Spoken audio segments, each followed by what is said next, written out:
Olá pessoal, tudo bem?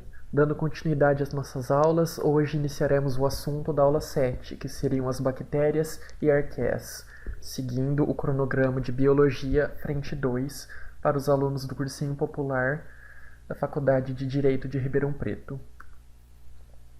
Bactérias, o que são as bactérias? São os seres vivos, em geral, os mais simples no quesito de idade evolutiva, então são os primeiros a surgir, mas não quer dizer que eles sejam simples em estruturas celulares. Eles têm uma forma de vida que em alguns casos chega a ser bastante complexa também. São seres unicelulares, procariontes, e eles podem ter diversos formatos. Então a gente tem bactérias de diversas formas, como a gente vê aqui. Algumas são denominadas cocos, que elas são bolinhas separadas. Temos os streptococcus, que seriam bolinhas em formato de bolinha, mas todas juntas em uma linha.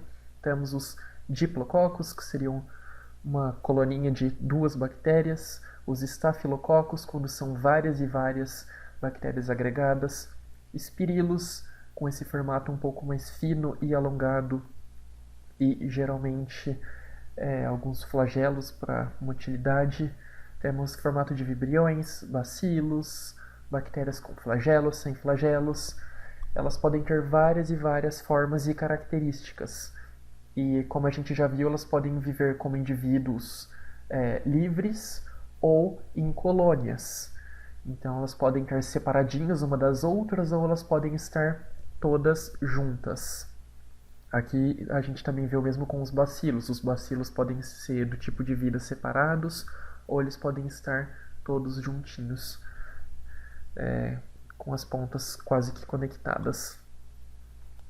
As bactérias têm um grande impacto na sociedade e uma grande importância. Elas podem ser patogênicas, que em geral são as que a gente mais lembra, que são aquelas que causam doenças nos seres humanos, nos animais, nas plantas, mas elas também podem fazer parte da nossa microbiota saudável.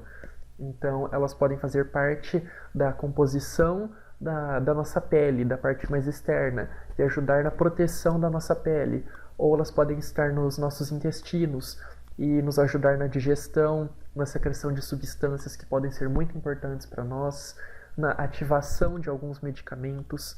Elas podem ajudar o gado na digestão. Então, quando a vaca come grama, ela não tem todas as enzimas necessárias para quebrar a parede celular do vegetal. E algumas bactérias têm. Então, as bactérias no intestino do gado quebram a parede celular e as vacas conseguem, com as enzimas dela, quebrarem e absorverem os demais nutrientes. Então, se a gente não tivesse as bactérias para iniciarem essas etapas, nós não conseguiríamos, talvez, nos alimentarmos. E de outra forma, elas podem não ter nenhuma interação desarmônica com os outros organismos vivos. Como a gente viu aqui fazendo parte da nossa microbiota saudável, elas têm uma relação harmônica com a gente, uma relação positiva, benéfica. E elas podem não interagir com nenhum outro ser. Elas podem estar só lá no solo, no ar ou na água, tranquilas, ou elas podem nos ajudar de forma direta ou indireta, como fixando nitrogênio, convertendo nitrogênio gasoso em nitritos e nitratos, atuando na decomposição. Então, em quase todas as formas de obtenção de nutrientes, quase todos os ambientes, as bactérias estão presentes e elas são muito importantes. O que vai muito além das bactérias que causam doenças e morte nos seres vivos. Aqui são vídeos para mostrar que as bactérias têm capacidade de movimento, de motilidade. No primeiro vídeo aqui da esquerda, a gente pode ver elas quase que vibrando e ainda se mexendo. E aqui no da direita a gente vê esses diplococcus, que seriam duas bactérias redondinhas juntas. Elas vão se movimentando na corrente sanguínea.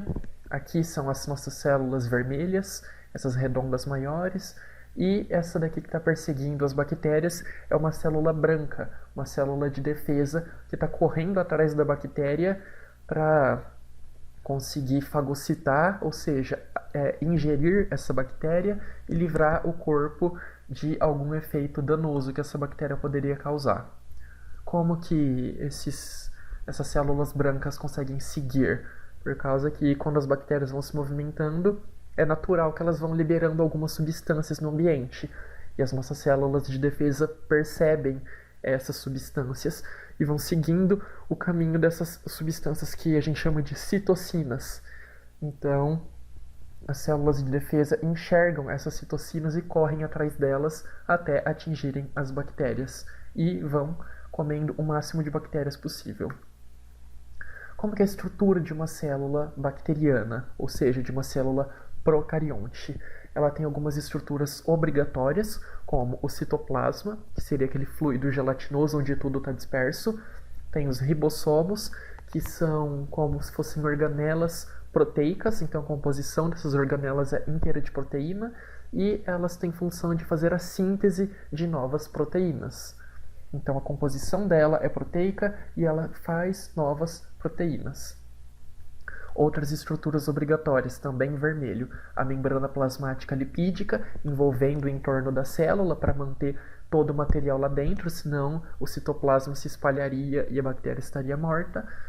E o DNA bacteriano, que seria um DNA circular, certo? Conectado pelas duas pontas e bastante enroladinho. Por que as bactérias são células procarióticas? Porque elas não têm uma membrana, uma organela separando o núcleo do citoplasma. Todo o DNA ele fica espalhado pelo citoplasma, certo? Só que, em geral, tem uma parte que ele se concentra mais. Essa parte que ele está mais concentrado é chamado nucleoide. Mas, como a gente pode ver, não tem uma membrana, não tem nada que separa o DNA do citoplasma, como nas células eucariontes tem. As bactérias ainda podem ter várias outras estruturas que não são obrigatórias para a vida delas. Então, em algumas espécies de bactérias, essas estruturas aparecem, em outras espécies, não. Como a cápsula, que seria uma proteção extra das bactérias contra a desidratação, coisas do tipo. A parede celular, que é comum em muitas bactérias, que também é outra forma de proteção, geralmente ela é mais comum aparecer do que a cápsula. E a parede celular tem composição de polissacarídeos, certo? Então, alguns açúcares se juntam lá, tem um pouquinho de proteína, tem um pouquinho de lipídio, e elas permitem uma passagem mais seletiva dos nutrientes. Então entra mais nutriente, mas às vezes essa parede celular pode impedir a entrada de algum antibiótico, pode impedir o reconhecimento pelas células de defesa. Então, elas podem ter várias e várias funções. As fímbrias, que são prolongamentos da membrana, certo? Então fazem parte da membrana, são pequenos prolongamentos que parecem pelinhos.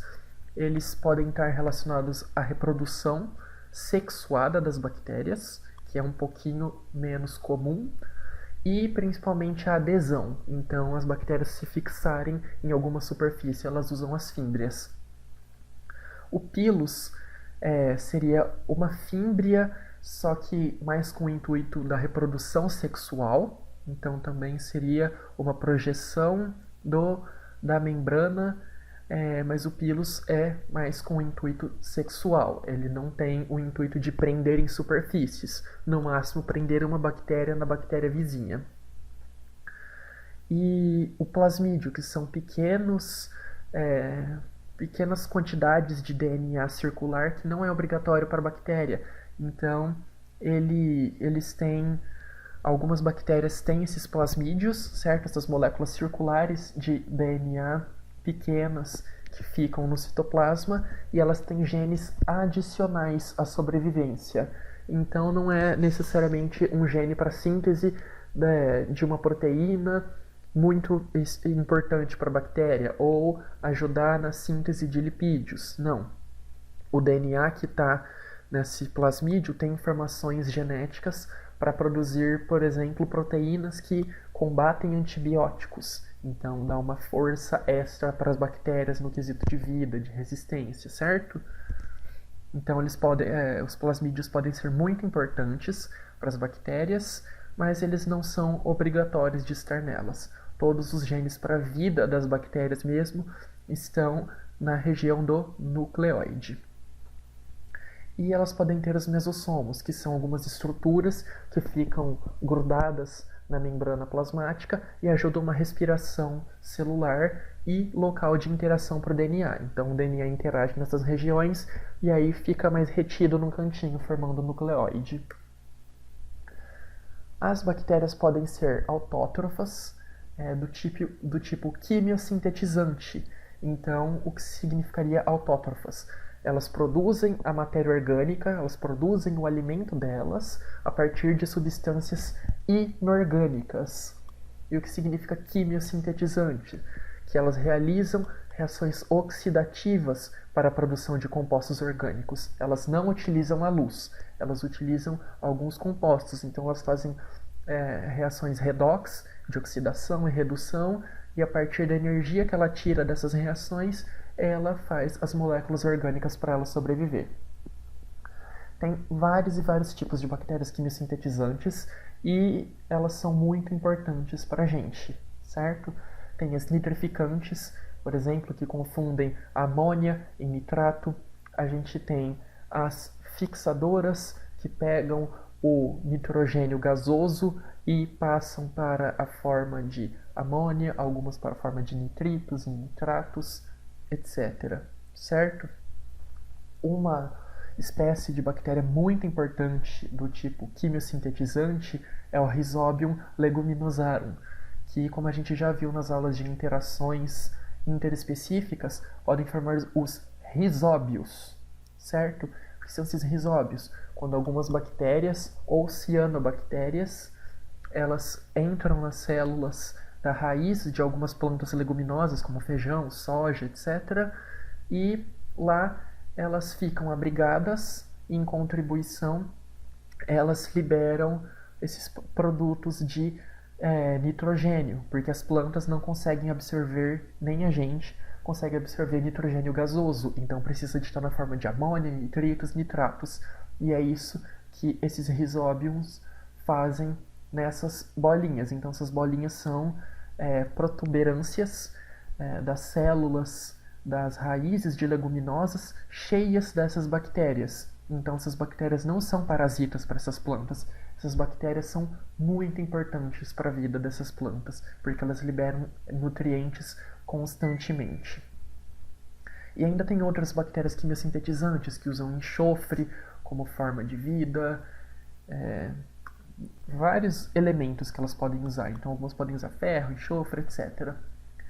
Além das quimiosintetizantes, a gente tem as autótrofas, que produzem o próprio alimento, mas são as fotossintetizantes. Então elas usam a energia luminosa para construir as moléculas orgânicas. Porque não é fácil você pegar carbonos e só grudar um no outro, tá?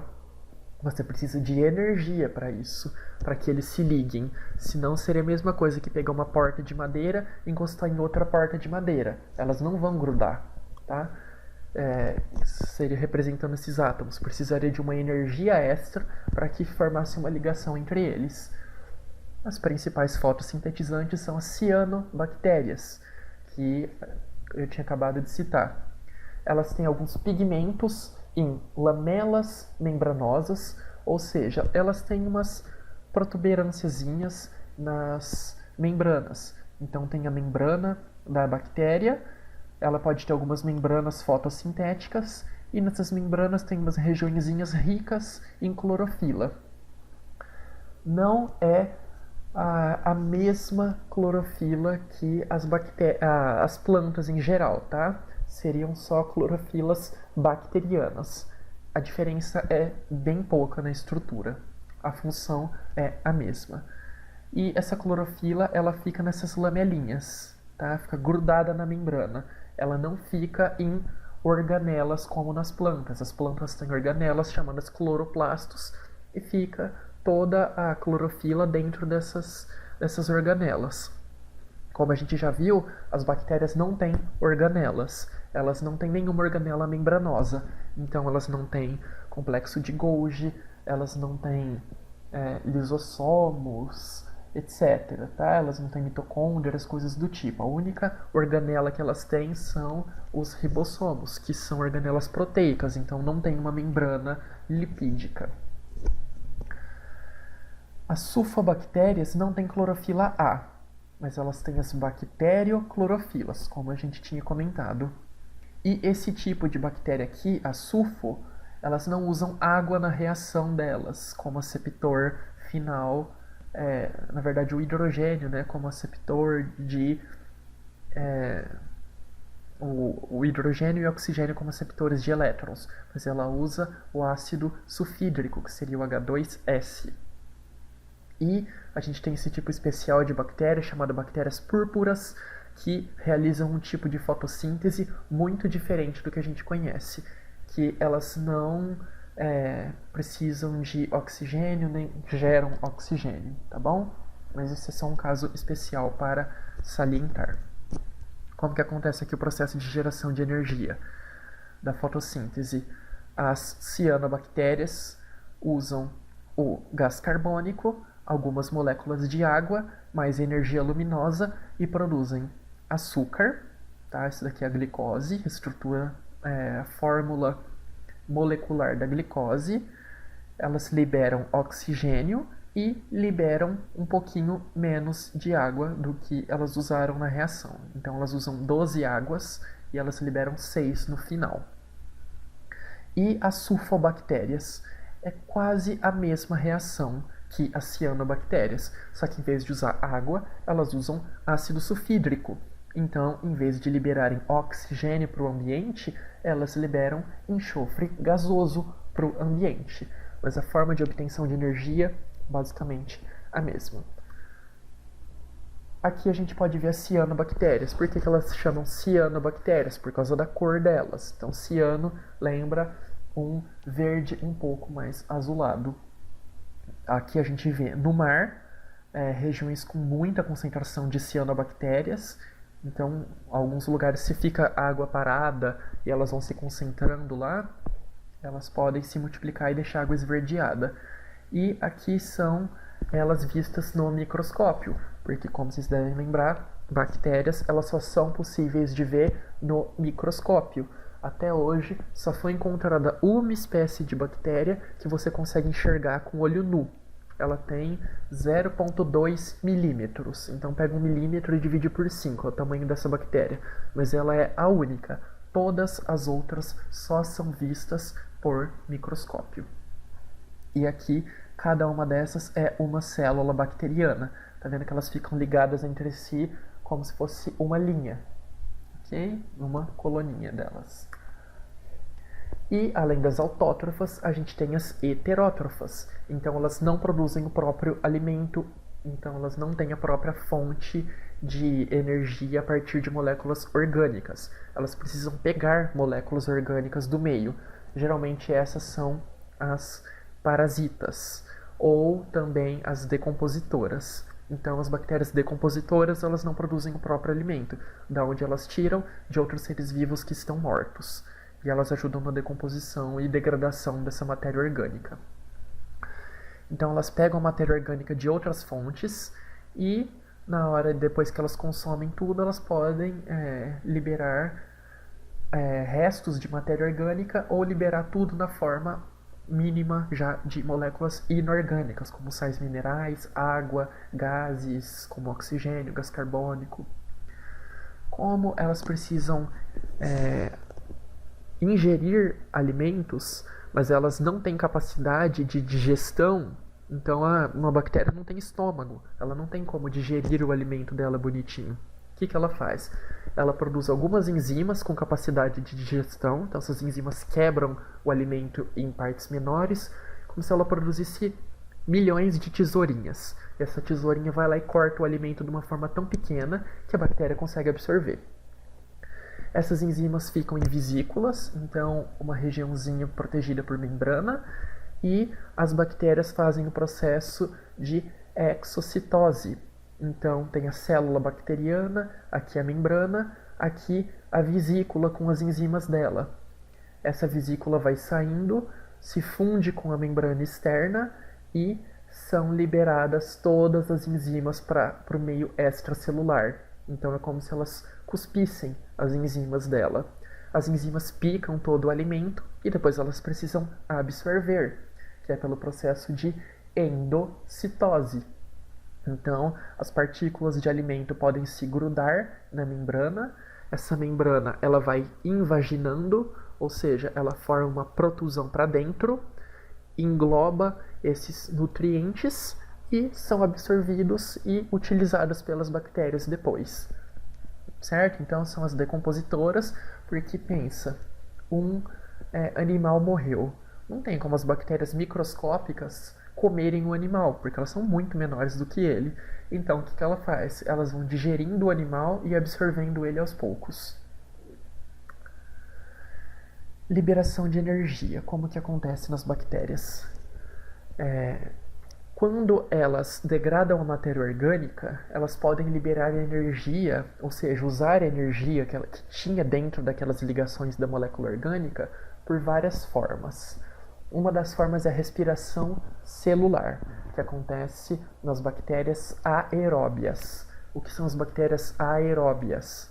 São aquelas bactérias que utilizam o oxigênio na respiração como aceptor de elétrons. Então, precisa de oxigênio para conseguir gerar a água e gás carbônico e produção de energia. Sem isso, não tem como gerar essas moléculas e não tem como gerar energia.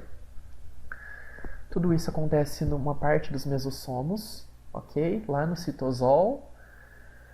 E elas utilizam o oxigênio no final, igual eu tinha falado. Então, elas pegam uma molécula de açúcar, elas precisam de 6 moléculas de oxigênio gasoso, e aí elas conseguem extrair a energia delas depois de quebrar o açúcar inteirinho e transformar ele em gás carbônico. A respiração celular ela pode ser anaeróbia também, então elas não utilizam oxigênio, elas precisam de usar outros compostos para serem os aceptores de elétrons, ou seja, para receberem um pouquinho de energia no final, formarem novos compostos e terem a liberação de energia para a bactéria usar no metabolismo dela. Pode ser nitratos ou enxofres. Então essa bactéria aqui utiliza enxofre em vez do oxigênio. Então ela pega uma molécula de açúcar, 6 moléculas de enxofre gasoso, e em vez de liberar água, ela libera sulfeto de dihidrogênio ou ácido sulfídrico, como a gente tinha visto com as sulfobactérias. Tem bactérias que fazem o processo de fermentação, então elas não usam oxigênio gasoso e ela é uma fonte de obtenção de energia que acontece só no citosol. Em geral, ela gera resíduos orgânicos, tá? Então ela não libera água, nem gás carbônico, nem sulfeto de dihidrogênio. Por quê? Porque ela não consome um aceptor de elétrons no começo. Ela só tem uma molécula de açúcar. E a partir dessa molécula de açúcar, ela quebra em 2 moléculas de gás carbônico. Essa daqui está representando uma que quebra em etanol e liberação de energia. Só que o processo de fermentação libera muito menos energia do que o processo de respiração celular, tá bom? O processo de respiração celular libera mais ou menos umas 15 vezes mais energia de uma mesma molécula de glicose. Então, de uma glicose, se você faz respiração celular, você libera aproximadamente 38 moléculas de ATP de energia. Pela fermentação, são 2, 1 moléculas de ATP. A energia liberada ela pode ser usada na hora para algum processo celular, então para a construção de alguma membrana, para a construção de lipídios, de proteínas, ou ela pode ser armazenada em moléculas chamadas ATP, adenosinas trifosfato. E essa energia fica guardada lá para ser quebrada depois, quebrada de uma forma bem mais simples do que quando elas quebram o açúcar para tirar energia, tá? Então ATP é bem facinho, quebrou lá um fosfato, já liberou energia. É bem mais tranquilo. Todas as bactérias fazem as 3? Não. A gente tem bactérias estritamente aeróbias, então elas só vivem em ambiente com oxigênio, então significa que elas fazem só esse tipo de respiração. A gente tem as preferencialmente aeróbias, então elas fazem preferencialmente essa reação, mas elas podem viver em um meio que tenha ou enxofre, ou elas podem fazer fermentação. A gente tem as bactérias mistas, né, tanto faz, que diferente dessas que preferiam oxigênio, as mistas tanto faz. A gente tem as preferencialmente anaeróbias, então elas preferem fazer fermentação, mas se precisar muito, elas fazem essas outras formas de respiração, mas elas não aguentam muito tempo, elas costumam morrer quando elas têm preferência. Então, se ela prefere essa, mas só tem essa, ela aguenta um tempo, mas depois ela morre. E tem as estritamente anaeróbias, aquelas que só sobrevivem em lugar sem oxigênio. Então, elas só fazem fermentação ou elas só fazem essa respiração anaeróbia. Ok? As bactérias podem ter várias capacidades incríveis para a sobrevivência. Uma delas é a formação de biofilmes, uma coisa que a gente escuta bem pouco falar. O que acontece? As bactérias elas ficam soltas por aí. Mas, se elas ficam soltas, na hora que bate água ou na hora que o sangue passa nas veias, poderia carregá-las para longe. E se uma bactéria prefere ficar no coração dos humanos? Ela prefere se alimentar do coração dos humanos. Ela não vai poder ficar esperando chegar no coração para liberar as enzimas, depois espera chegar para absorver. Não, ela tem que se fixar lá. Como que ela se fixa? Pode ser com as fímbrias, mas só as fímbrias pode não ser suficiente, porque são só uns pelinhos que grudam. Não é muito forte. Então o que algumas bactérias conseguem fazer? Algumas espécies delas. Elas começam a secretar alguns compostos, certo? Alguns polissacarídeos, então alguns açúcares complexos. Na parede dos vasos ou de tubos, de encanamentos, e elas vão ficando retidas no meio desse gel que elas liberam. E esse gelzinho é chamado biofilme. Então elas podem se reproduzir lá dentro, se alimentar, e se está muito cheio, elas começam a se liberar e algumas podem se soltar e irem se fixar em outro lugar. Esse polissacarídeo, ele apresenta uma bastante dificuldade para o antibiótico entrar. Então ele pode ser um mecanismo adicional de proteção, porque o antibiótico vai ter que passar perto da bactéria, entrar nessa camada de biofilme, que seria tipo uma gelatininha que protege as bactérias lá dentro, e além disso teria que entrar na bactéria para fazer efeito. Então teria que passar por várias e várias camadas, pode acabar dando proteção para elas. E deixar mais difícil das células brancas comerem as bactérias, fagocitarem. Por quê? Porque elas estão todas juntas agregadas. Então primeiro a célula vai ter que dar um jeito de arrancar esse biofilme para depois começar a comer as bactérias. Então é um ótimo esconderijo do nosso sistema imune. Biofilme é diferente de pus. Biofilme é produzido pelas bactérias para se fixarem em lugares. Então elas formam uma coloninha lá, elas podem se comunicar umas com as outras, liberando alguns compostos, elas se alimentam, elas fazem de tudo dentro desse biofilme. O pus é o resultado de uma infecção. Então o pus é formado pelas nossas células brancas depois que comeram as bactérias. Por quê? As células brancas vão comendo essas bactérias e jogando toxinas naquela região. Então elas vão jogando tanta toxina que chega uma hora que as próprias células de defesa morrem. Então, como as células de defesa são brancas, as várias células brancas mortas num lugar formam o pus. Então o pus é uma estratégia de defesa nossa. É um meio ácido para matar as bactérias, cheia de toxinas das nossas células brancas e cheia de células brancas mortas, porque já terminou a parte delas na batalha. E o biofilme é para a proteção das bactérias que as próprias bactérias produzem.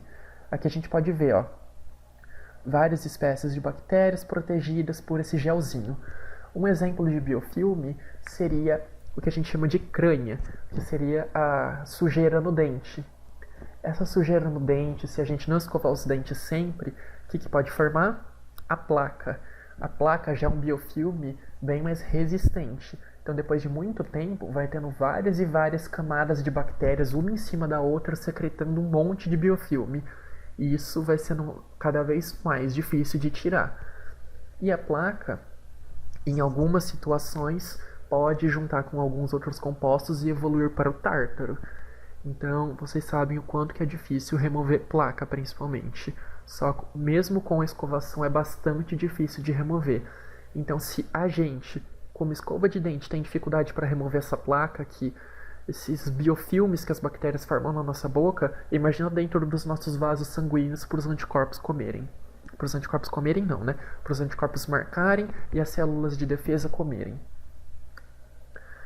A principal forma de reprodução das bactérias é assexuada, ou seja, não tem mistura de material genético. Uma célula mãe, ela duplica o material genético dela, ela duplica os ribossomos, tudo que ela precisa, e a parede celular se divide no meio e a membrana celular forma e separa em duas células filhas. Então, uma mãe vira duas filhas exatamente iguais uma à outra. Elas são exatamente iguais. Tudo que uma tem, a outra tem também.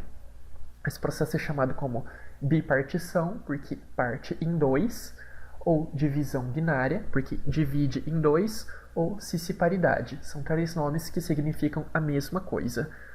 Então, o material genético é igualzinho. As organelas, quando ela vai se reproduzir, essas organelas, né, que seria só o ribossomo, eles vão para os polos opostos, eles ficam em cantinhos opostos da célula, o DNA vai para cantinhos opostos, e aí ela pode se dividir.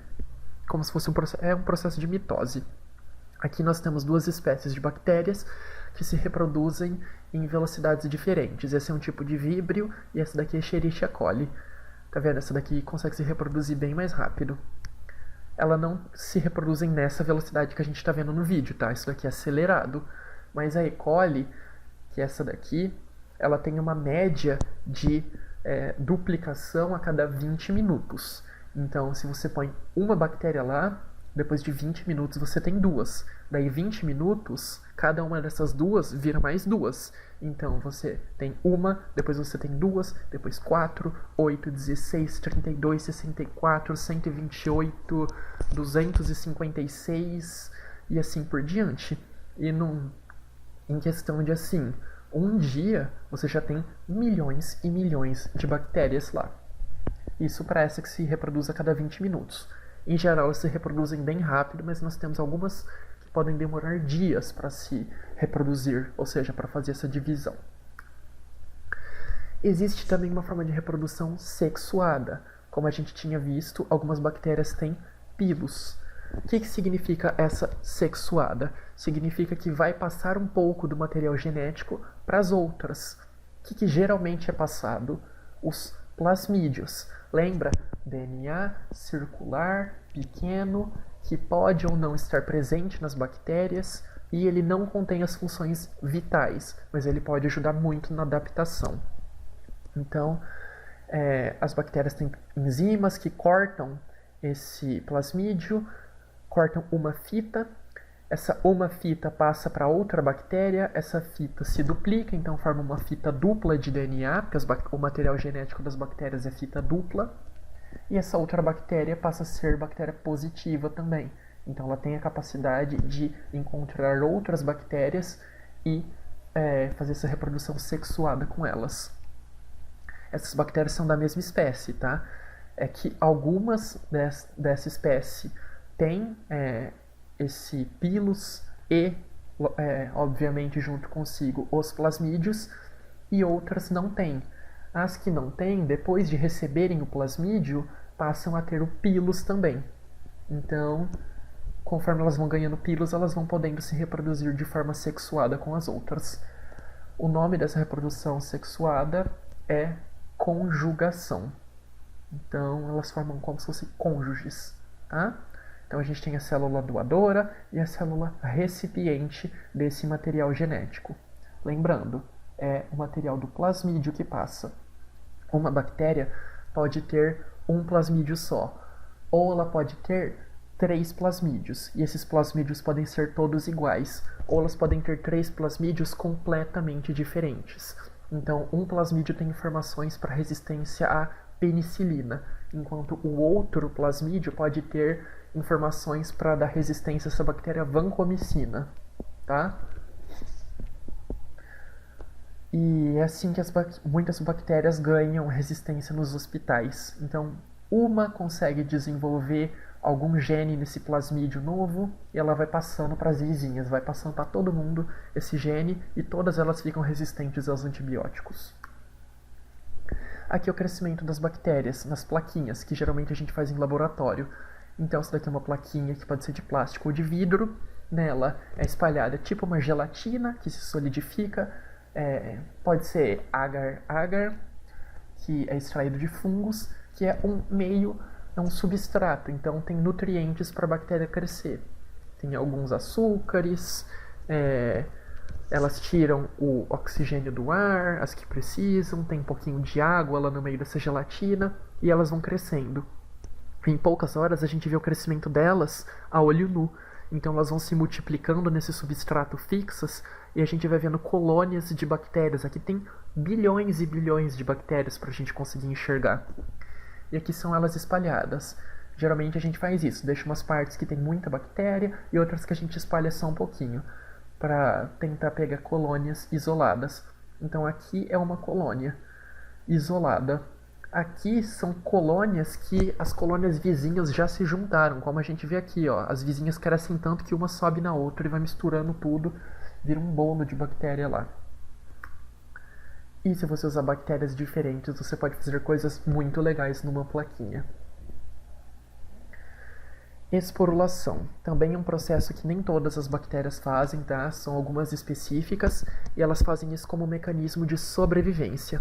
Então, se o meio que elas vivem está muito ruim, se elas vivem na água e essa água secou, se elas vivem num ambiente com pouco sal e aumenta muito o sal, se aumenta a concentração de oxigênio, se diminui nutrientes, fica um meio ruim para ela viver, ela provavelmente vai morrer.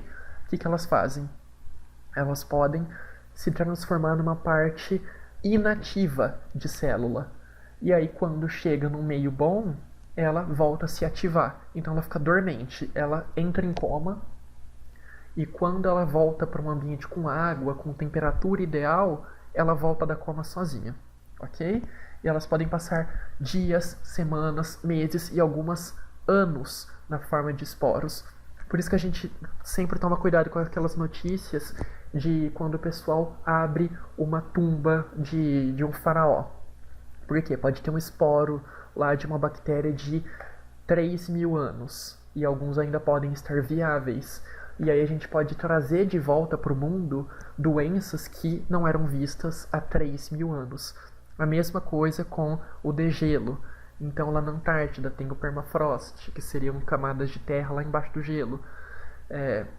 Pode ser que quando a gente vai degelando, lá no fundo tinha algumas bactérias em esporos, e aí elas se reativam e voltam a se multiplicar pelo mundo. Então, milhares, centenas de anos depois, elas podem se reativar e voltar a ser perigosíssimas.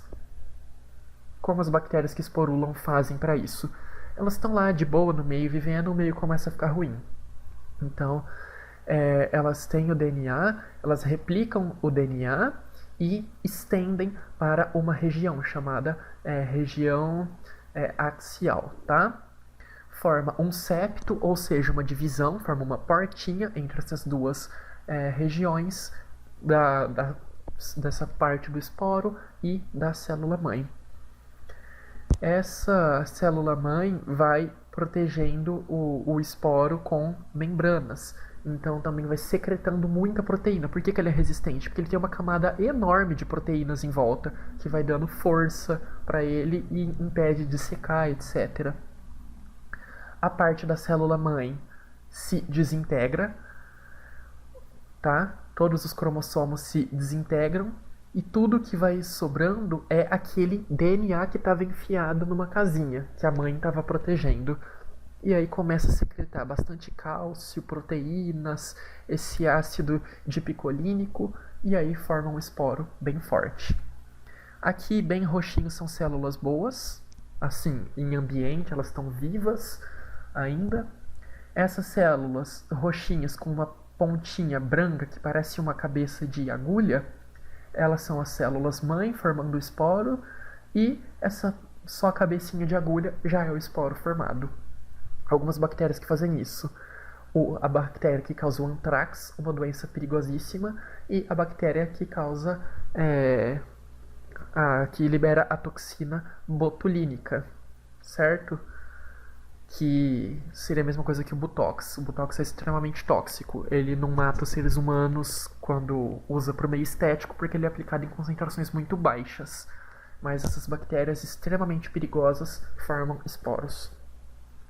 Qual que é a importância industrial das bactérias? Elas podem produzir muitas coisas que a gente quer, como antibióticos. Ah, mas antibiótico não mata bactéria? Sim, mas algumas bactérias produzem antibióticos que matam outras bactérias, para elas se protegerem, né, para elas não terem que disputar alimento. Então, algumas produzem essa bactéria chamada Streptomyces griseus, ela produz streptomicina, que pode matar a bactéria da tuberculose, que seria o Mycobacterium tuberculosis. São muito diferentes essas bactérias. Então, o antibiótico dela não afeta ela mesma, mas mata as outras. Elas podem ajudar no processo de fermentação, que a gente tinha visto. Então, elas podem fazer leite fermentado, como o Yakult. Elas podem fazer queijo. Elas podem ajudar na produção de cervejas, chopp, etc. E o uso mais importante delas, sem dúvida, é o uso na biotecnologia, para produzir hormônios humanos. Como que funciona?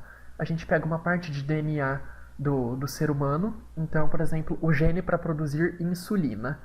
A gente corta esse gene de produzir insulina, certo? E ele vai ter toda a informação lá dentro de como produzir a insulina. Esse gene é enviado para o plasmídio, lembra? Que os plasmídios poderiam estar nas bactérias, eles poderiam ser inseridos nas bactérias. O ser humano consegue, com o uso de alguns compostos e enzimas, grudar o gene humano no plasmídio e inserir esse plasmídio nas bactérias, como a E. coli. Inseriu em uma, ela vai se duplicar, duplicar, duplicar. Quando ela se duplica, tudo que está em uma vai estar na outra. Então a bactéria que tem o plasmídio, na hora que ela duplica, mesmo de forma assexuada, ela passa o plasmídio para as filhas dela. E aí essas bactérias vão ler depois o plasmídio e vão começar a produzir muita insulina, achando que é importante para elas, porque tá lá falando que é importante para elas. E aí o ser humano consegue tirar a insulina e usar para tratar diabetes tipo 1 e tipo 2 também em alguns casos. Antes da gente fazer isso, por que isso é tão importante? Porque a gente precisava de 4.500 quilos de pâncreas de porco, aproximadamente, para tirar 450 gramas de insulina. Ou seja, milhares e milhares e milhares de porcos tinham que morrer por ano para uma pessoa poder receber insulina. Tá, que o resto do porco poderia ser aproveitado, mas ainda assim a gente não teria insulina para todos os seres humanos que têm diabetes. Assim, com o uso de bactérias, mas bactéria é tão pequena, mas a gente pôs e mandou ela produzir sem parar. Então, sem parar, ela vai ficar produzindo insulina, insulina, insulina, insulina, insulina. A gente pode extrair em quantidades absurdas. E aí não precisa mais de matar porcos, etc. E o mesmo funciona para o hormônio de crescimento humano, que antes não tinha nenhum outro animal que produzisse nenhum hormônio parecido, assim, muito parecido com o nosso. Então precisava de extrair de cadáver. E junto podia vir algumas doenças, etc. E extrair muito pouco hormônio. E agora é possível produzir esse hormônio do crescimento para tratar pessoas doentes. Importância ecológica. Elas mantêm o equilíbrio ecológico. Por quê? Porque elas absorvem nitrogênio, liberam nitrogênio, elas decompõem, elas produzem alimentos como as cianobactérias. Então tem bactéria que pode produzir, tem bactéria que pode decompor. E essas bactérias, elas podem ter relações entre elas, como essa briga que vocês estão vendo aqui. São bactérias de espécies diferentes. Essas daqui mais escuras são as Pseudomonas aeruginosas e essas redondinhas aqui são os Staphylococcus aureus. Vocês podem ver que depois de um tempo, as pseudomonas começam a crescer em direção à colônia da bactéria vizinha. E elas começam a ir para lá e todas atacarem, jogar compostos para matar essas bactérias para não ter que dividir alimento. Então as bactérias são muito importantes porque elas produzem compostos que matam outras bactérias. A gente também tem bactérias boas, ou seja, bactérias importantes para o nosso corpo. O corpo humano tem mais células de bactérias do que de humanos, só que a gente não vê elas porque as células de bactérias são muito pequenininhas. Elas podem ajudar na digestão de plantas, como eu já tinha comentado, e se a gente tem muita bactéria boa no nosso intestino, não sobra lugar para grudar uma bactéria ruim, uma bactéria que causa doença. Então elas protegem a gente. Por isso que a gente não pode tomar antibiótico toda hora. Porque quando a gente toma antibiótico, a gente mata as bactérias boas e as ruins. Se a gente mata as boas, sobra espaço para as ruins infectarem. As bactérias são importantíssimas para ativar os anticoncepcionais. Então, elas metabolizam um princípio ativo do anticoncepcional e aí vira sim um anticoncepcional de verdade, que é absorvido pelo ser humano. Por isso que mulheres, às vezes, quando tomam antibiótico, mesmo tomando anticoncepcional, podem engravidar, porque matam as bactérias, só sobra aquele pré-composto que precisava para o efeito anticoncepcional, e aí a mulher pode engravidar. Já está tendo vários estudos que relacionam o tipo de bactéria que tem no nosso intestino com a obesidade. Então, pessoas obesas, elas têm espécies de bactérias em proporções diferentes de pessoas não obesas. Do mesmo jeito, se você comer só salada por alguns meses, as bactérias do seu intestino vão ser mais adaptadas às que degradam folhas de vegetais. Então, elas também liberam compostos que te estimulam a querer comer mais daquilo que elas precisam. Por isso que às vezes a gente quer comer tanto carboidrato, tanta gordura. Por quê? Porque as bactérias mandam sinais também para estimular a gente a comer isso. Então, como a gente tem muita bactéria boa, cuidado com sabonete bactericida, ok? Algumas doenças bem rapidinho, só para vocês saberem. Tuberculose é uma doença bacteriana, uma bactéria intracelular. A gente tem cerca de 1 milhão de mortes por ano. A transmissão é por fluidos corporais, tipo tosse, espirro, catarro, tanto direto na pessoa quanto em objetos. Os sintomas que a Mycobacterium tuberculosis causa: tosse com catarro e algumas vezes sangue, diminui o apetite, causa muito emagrecimento, a pessoa fica cansada, tem pus no pulmão, então pode impedir a respiração com o tempo e levar a pessoa à morte, ok? Tem tratamento, mas o tratamento demora meses, 6 meses. Então é bom a gente tomar vacina. A vacina nem sempre atua com 100% de eficácia, tá? Às vezes, se 10 pessoas tomarem, só 3 estarão totalmente protegidas. Mas é melhor do que arriscar a sorte. Sífilis, uma infecção sexualmente transmissível, também é por bactéria, o Treponema pallidum, que é extracelular e só afeta o ser humano. Mas você pode evitar ela com preservativo, apesar de ainda não ter uma vacina, então só usar preservativo que você evita. Tratável com benzetacil e em 2015 matou 100 mil pessoas. Tem vários sintomas que vão de feridas a manchas, febre, mal-estar e no final da doença ela pode causar danos neurológicos, então a pessoa vai enlouquecendo, coisas do tipo, dá danos nos ossos, cegueira e pode levar a pessoa à morte. Aqui são algumas manchas características e feridas da sífilis, tá? Tétano é uma doença que a gente quase não vê, uma doença terrível. É produzida por essa bactéria, o Clostridium tetani, que aqui são células-mãe em processo de esporulação, como a gente pode ver. O que o tétano causa? É uma bactéria que ela libera uma toxina muito forte e ela causa contração muscular. E a contração muscular é muito rígida. E essa pintura é de uma forma que os seres humanos infectados com tétano assumem. Então tem uma contração muscular muito intensa e muito, muito, muito dolorosa, e a pessoa fica nessa posição de arco. Depois de um tempo, pode contrair a musculatura do diafragma e a pessoa não consegue mais respirar e morre. Os esporos são muito duradouros e, mesmo com álcool, eles podem não ser degradados. Então, se a gente se fura com algum objeto metálico enferrujado ou acaba de se cortar e tem contato com terra, a gente precisa tomar cuidado e tomar alguns antibióticos. Mas tudo isso a gente pode prevenir com a vacina antitetânica, que a gente geralmente toma na infância e depois tem que ir reforçando a cada 10 anos, se eu não me engano. cerca de 10 a 50% das pessoas que pegam tétano, se elas não tiverem um bom tratamento, elas podem morrer.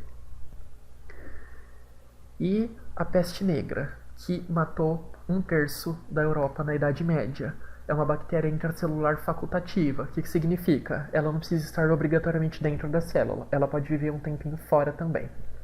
Ela pode afetar os pulmões das pessoas e a pele, causando necrose, ou seja, apodrece a pele. Por isso que vai chamando peste negra. 2 a 5 dias para começar a manifestar os sintomas e 60% morre se não tratar.